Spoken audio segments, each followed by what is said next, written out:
Hello बच्चों, आज हम पढ़ेंगे फास्ट लव थर्मोडायनेमिक्स। मैं हूं डॉक्टर प्रदीप जना, केमिस्ट्री वाला, और इस चैनल को लाइक और सब्सक्राइब और शेयर करना नहीं भूलना है।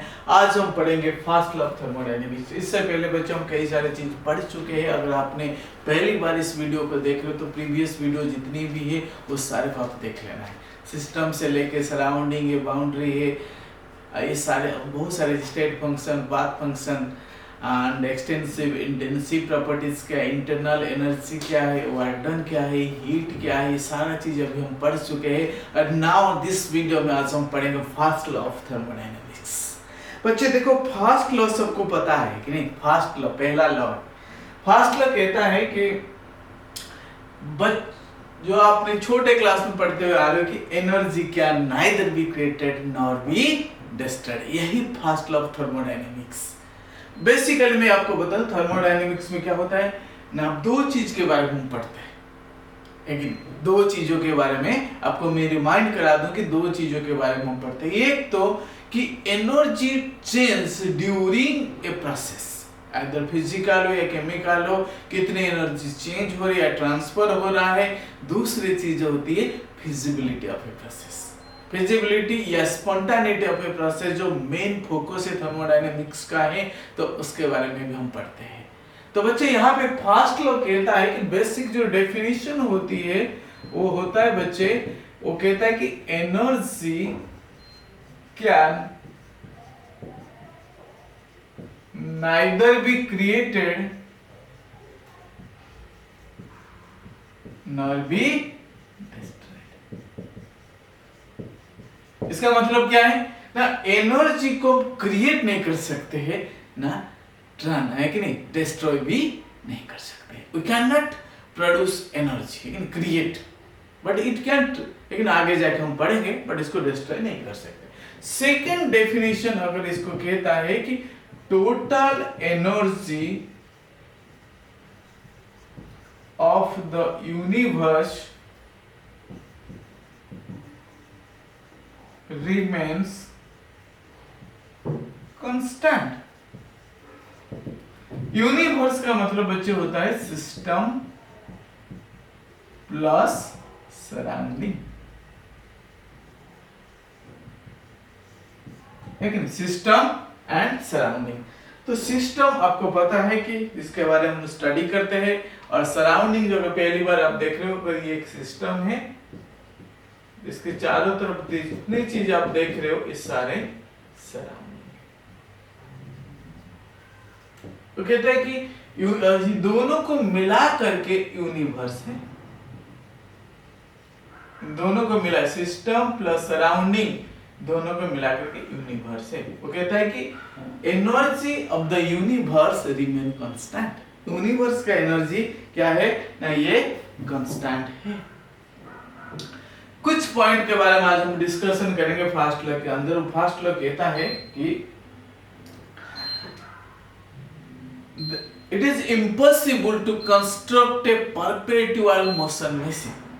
लेकिन कुछ पॉइंट्स को, 3 पॉइंट्स को हम डिस्कशन करेंगे इस लॉ के अंदर। पहला पॉइंट कहता है impossible to construct a perpetual motion machine।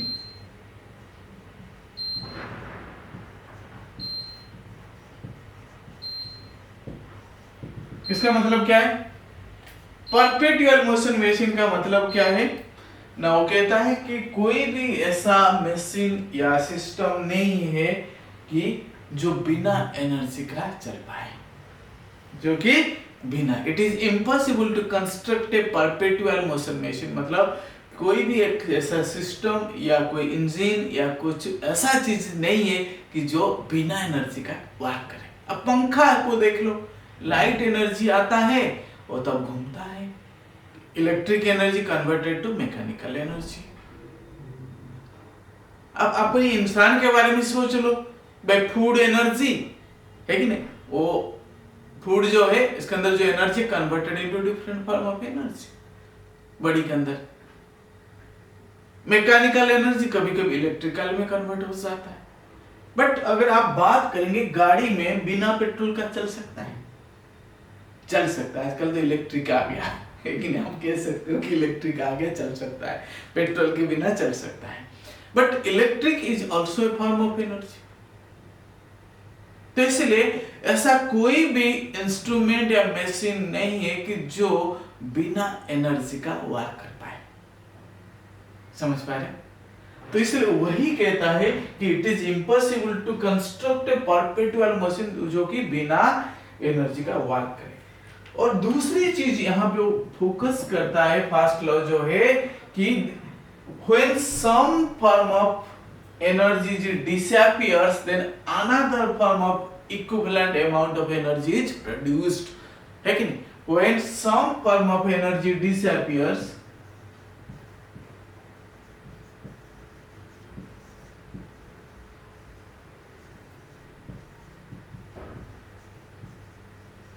that is equal to कितना है ना some other form of energy reappears। Clear? और थर्ड चीज जो कहता है कि exact equivalency between heat and work. Heat and वो कहता है कि every 4.184 joule of work 1 calorie of heat is produced। ये तो मतलब 4.184 joule of work 1 calorie of heat produced। समझ पाए? There is an exact equivalency between heat energy and work energy। First law कहता है। तो ये बेसिक 3 पॉइंट्स जो इस लॉ के ऊपर बेस किया है। Energy can neither be created nor be destroyed को लेकर के ये फर्स्ट लॉ ने कुछ और इंपॉर्टेंट पॉइंट्स दिया है। अब हम बात करते हैं कि मैथमेटिकल स्टेटमेंट की तरफ जाएंगे फर्स्ट लॉ की। ध्यान से देखो क्या है ना, मैथमेटिकल स्टेटमेंट।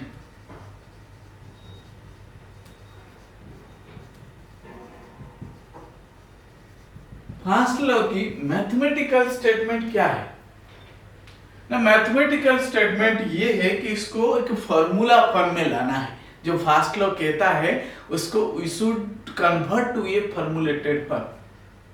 समझ पा रहे? वो कहते हैं कि इंटरनल एनर्जी एक सिस्टम है। देखो अच्छा ध्यान से देखो कि एक सिस्टम है। क्लियर? This is system. इस सिस्टम को हमने क्या किए ना, इसका इंटरनल एनर्जी सपोज U1 इस सिस्टम है, इसका इंटरनल एनर्जी कितना हुआ U1 है। जब U1 है तो हमें पता है कि इंटरनल एनर्जी कब चेंज होती है, 3 कंडीशन मैंने बताया था। HWM भूलना नहीं, HWM भूलना नहीं, ठीक। तो इसलिए हीट एंड वर्क है कि नहीं, सिस्टम का इंटरनल एनर्जी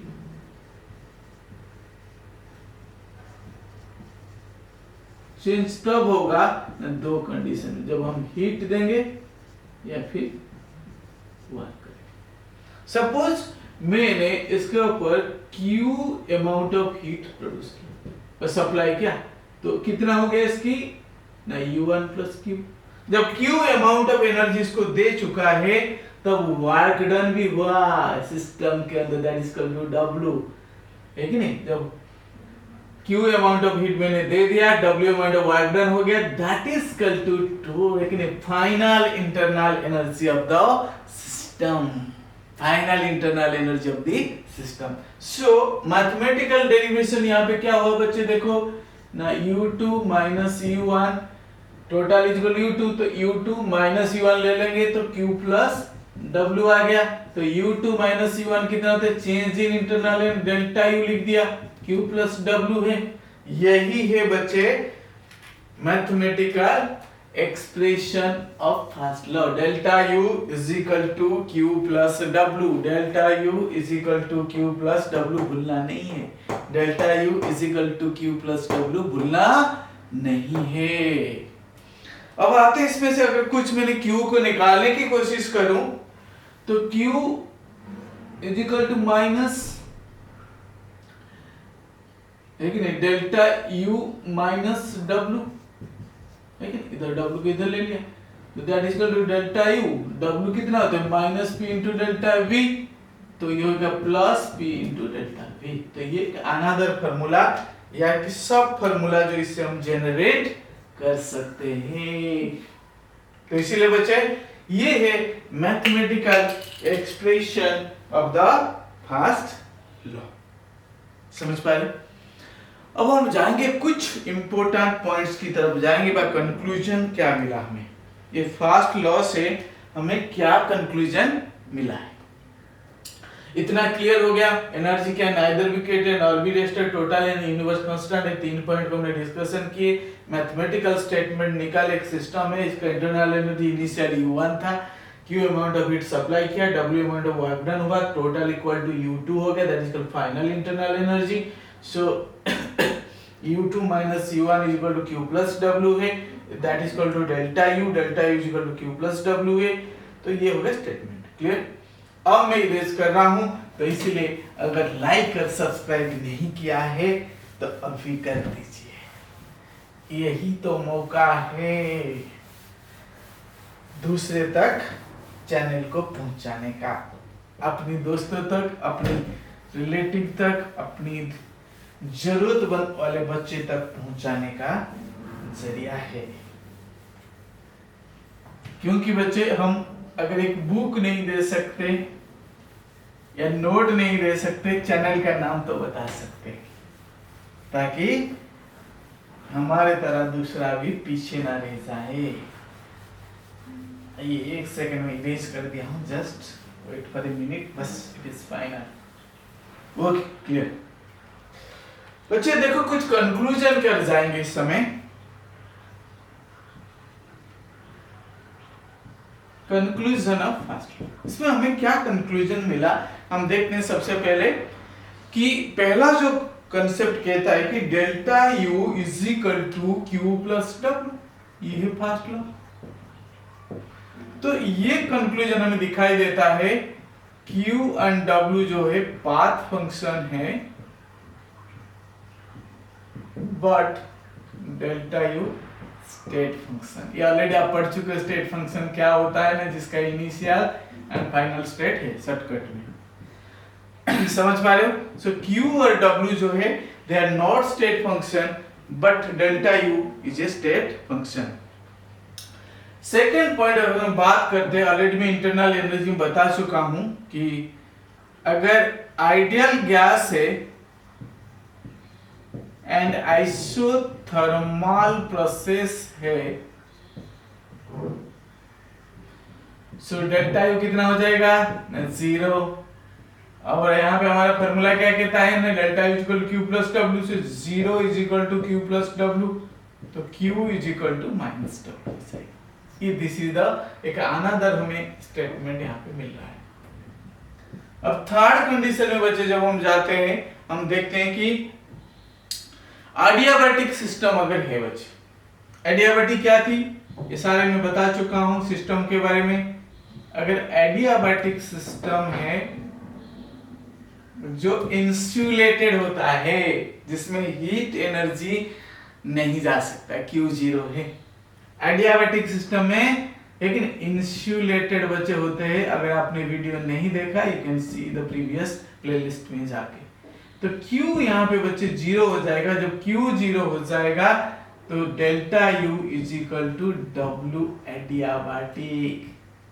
इसका मतलब क्या है, कभी कभी ये फॉर्मूला तो लिखा रहता है, बच्चों को समझ नहीं आती है। Delta U is equal to W adiabatic क्या है ना, ये है बच्चे कि किसी भी अगर इनिशियोलेटेड सिस्टम है या एडियाबैटिक सिस्टम है या आइसोलेटेड सिस्टम है, तो उस सिस्टम में हीट तो जाएगा नहीं, तो इसलिए जो वर्क डन होगी उसकी वजह से इंटरनल एनर्जी चेंज होगा। जो वर्क डन होगी उसकी वजह से चेंज होगी। अब हम जाते हैं फोर्थ साइक्लिक प्रोसेस के लिए। साइक्लिक प्रोसेस में भी बच्चे डेल्टा यू 0 हो जाता है। हमने ऑलरेडी पढ़ चुके कि डेल्टा यू इक्वल 0, तो Q इज इक्वल टू यहां पर भी माइनस W है। एक दो कंडीशन को हम देखेंगे बच्चे यहाँ पे। अगर हम फ्री एक्सपांशन हो रहा है, आइसोथर्मल आइडियल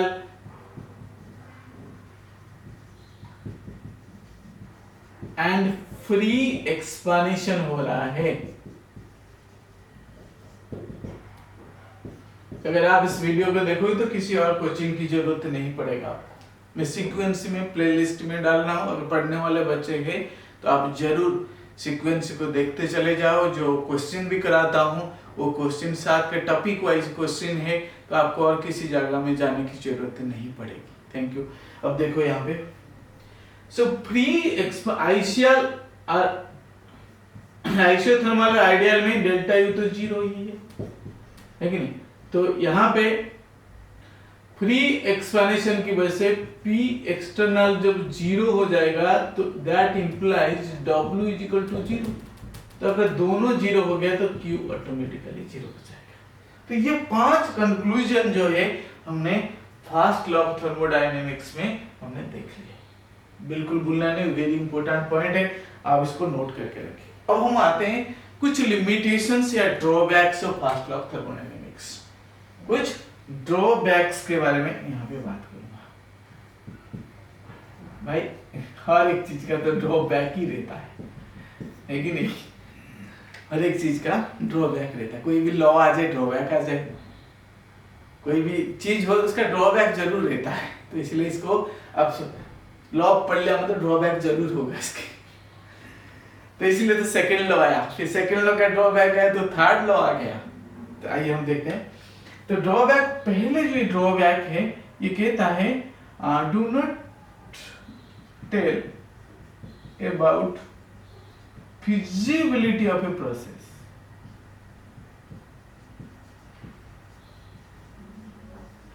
बच्चे फिजिबिलिटी का मतलब एक प्रोसेस होगा या नहीं होगा उसके बारे में कोई आइडिया नहीं देता है। समझ पा रहे? पानी ऊपर से नीचे तक आएगा, ठीक है, नीचे से ऊपर को जाएगा, ये नहीं बताता है कि भाई फिजिबल है कि रिएक्शन होगा या नहीं होगा। उस फिजिबिलिटी के बारे में कोई आइडिया नहीं दिया, कौन ना फर्स्ट लॉ नहीं दिया। दूसरी चीज बच्चे देखो कि it does not tell heat, why heat not travel from cold to hot body, और gas do not diffuse from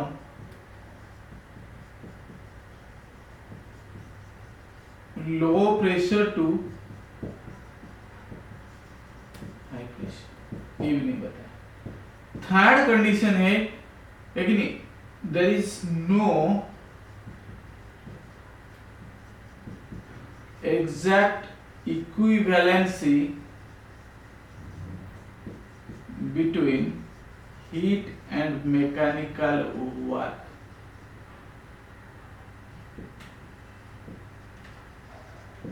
ठीक है, हीट और मैकेनिकल वर्क में कोई एग्जैक्ट इक्विवेलेंसी बोला था कि, लेकिन 4.184 जूल ऑफ वर्क के लिए 1 कैलोरी ऑफ हीट होता है। लेकिन देखा गया कि प्रूफ में बाइस को प्रैक्टिकल वे में देखा गया कि क्या है ना, जब हम हीट देते उतनी का वर्क नहीं होता, एग्जैक्ट इक्विवेलेंसी प्रैक्टिकली तौर पे नहीं हो रहा। समझ पाए? तो ये सारे लिमिटेशंस है फर्स्ट लॉ ऑफ थर्मोडायनेमिक्स से। जो नेक्स्ट वीडियो होगी, कुछ क्वेश्चन मैंने वर्क डन के ऊपर कराया था, अब नेक्स्ट जो कुछ क्वेश्चन जरूर आप अगला वीडियो जरूर देख लेना, जिसमें इसके ऊपर बहुत सारे न्यूमेरिक क्वेश्चन हम करेंगे ताकि आपकी कॉन्सेप्ट बिल्डअप हो जाए। इसलिए इस चैनल को लाइक, सब्सक्राइब, शेयर करना नहीं भूलना है और दोस्तों तक भी पहुंचाना। Thank you so much for watching.